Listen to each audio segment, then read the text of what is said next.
I used to think silence was peaceful until that night. The kind that settles in right before something shatters. My name's Danielle Hayes, I'm 28, and that dinner was the night my family's masks finally cracked. We sat around the dining table of our Atlanta mansion, crystal glasses glinting under the chandelier like nothing in the world could touch us. But something had shifted. I wasn't the obedient daughter anymore. I was the outsider in jeans and a sweater, while they gleamed in designer fabric and smug smiles. Mom's voice cut through the sound of silverware. Danielle, we're done bailing you out. The words dropped like a hammer. Dad nodded, eyes cold and polished like the marble floor. My sister leaned back with that signature smirk. You'll never make money playing with your little app, she said, laughing softly, cruelly. Some of us actually have real jobs. They thought I was the family failure, the dreamer who never learned her place. What they didn't know was that the ground beneath them was about to disappear, and I was the one pulling the strings. My phone buzzed under the table, one message lighting up the screen. From Margaret Lynn, our family's trust manager. It was time. I looked up, watching them sip their expensive wine and talk about how I'd never make it. I wanted to laugh. Every word they spoke was being funded by me. Every trip, every car, every glittering thing in that house existed because I allowed it to. But I said nothing. Not yet. Danielle, Mom said again, her tone sharp. You're almost 30. When will you grow up? Dad leaned in. Your sister's out there closing million-dollar deals. You're wasting time on nonsense. My jaw tightened, but I kept my calm. I'd learned long ago that silence can be the loudest weapon in a room full of arrogance. My sister, Tessa, flicked her hair and smiled. You know, maybe you should get a real estate license, she said, voice dripping with condescension. At least then you'd be useful. They laughed together, the sound of people who'd mistaken cruelty for class. When Margaret walked in, the air changed. Her heels clicked like a countdown on the polished floor. She carried a leather folder, her expression unreadable. Miss Hayes, she said, loud enough for everyone to hear.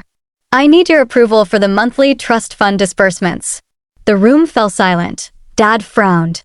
Approval? For what? Margaret opened the folder, turning it toward them.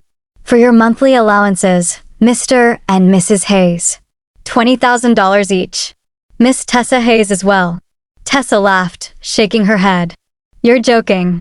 Danielle doesn't handle our finances. Margaret didn't blink. Actually, she does. Danielle Hayes has been the sole trustee of the family's $20 million trust since her 25th birthday. All assets and expenses fall under her authorization. The color drained from their faces. The laughter died instantly. Mom's hand trembled as she reached for her glass. Dad opened his mouth, but no words came. And Tessa just stared at me like she'd seen a ghost. I stood, finally letting the silence break. For 3 years, every dollar you've spent has needed my signature, I said. Every car, every deal, every designer bag. You called me irresponsible, but you've been living off my decisions. Margaret closed her folder and left quietly. The only sound was the chandelier humming above us. My phone buzzed again, a message from the bank. Confirm hold on all family allowances. I looked up, straight into my father's eyes. Do it, I said. My voice didn't shake. Point one by one, their phones lit up with alerts. Declined. Frozen. Insufficient funds. Tessa's hand trembled as she stared at her screen. This can't be real, she whispered.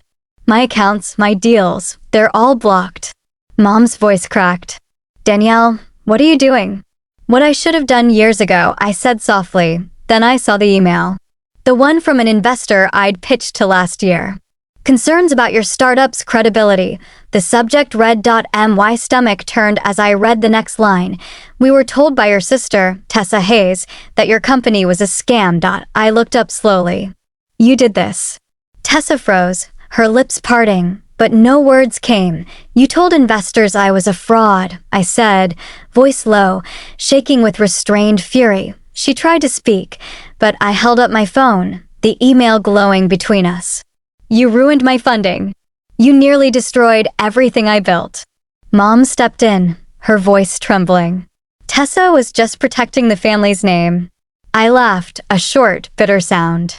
Protecting it? She lied about me. And you backed her. Dad tried to recover, tone soft and patronizing. Danielle, you're overreacting. We didn't want to see you fail publicly. Fail? I said, the words slicing out of me. I've been signing your checks. Funding your lives. You didn't care if I failed, you just didn't want me to rise. Their silence said everything. I looked at each of them. It's over. No more allowances. No more trust fund. Not a single cent. Mom gasped. Dad looked sick. Tessa's phone slipped from her hand and hit the table with a dull thud. You can't do this, she whispered. You'll destroy us. I leaned forward. I'm not destroying you. I'm just letting you see what life looks like without me holding it up. The air in the room grew heavy. I could see panic building behind their polished faces. For years, they'd treated me like a burden. Now they saw what I really was, the foundation beneath their empire. I turned toward the door, but paused when my father's voice broke behind me. Danielle, the mansion, the taxes. If you don't release the funds, we'll lose it. I met his eyes, the same eyes that once looked at me with disappointment. Then you'll finally learn what it means to work for something. Tessa's voice cracked, desperate. You're ruining my reputation. My career. You can't do this. I walked closer to her, my words low and deliberate. You ruined my credibility with lies. I'm just returning the favor. Mom reached out, tears brimming. Please, we're your family. I took a slow breath. Family doesn't sabotage family. I stepped back, straightened my shoulders, and said it clearly. The trust fund will be redirected entirely into my startup. Every cent will go toward something real, something I built. You get nothing. Their faces were masks of disbelief and fear, but I felt lighter than I had in years. This wasn't revenge. It was freedom. As I walked out of that glittering mansion, the Atlanta skyline shimmered beyond the glass windows, bright, alive, and full of promise. Behind me was the sound of everything they valued collapsing. Ahead of me was silence, my kind of silence. The kind that means peace. They thought they could break me. But all along, I was the one holding them up. And I finally let go.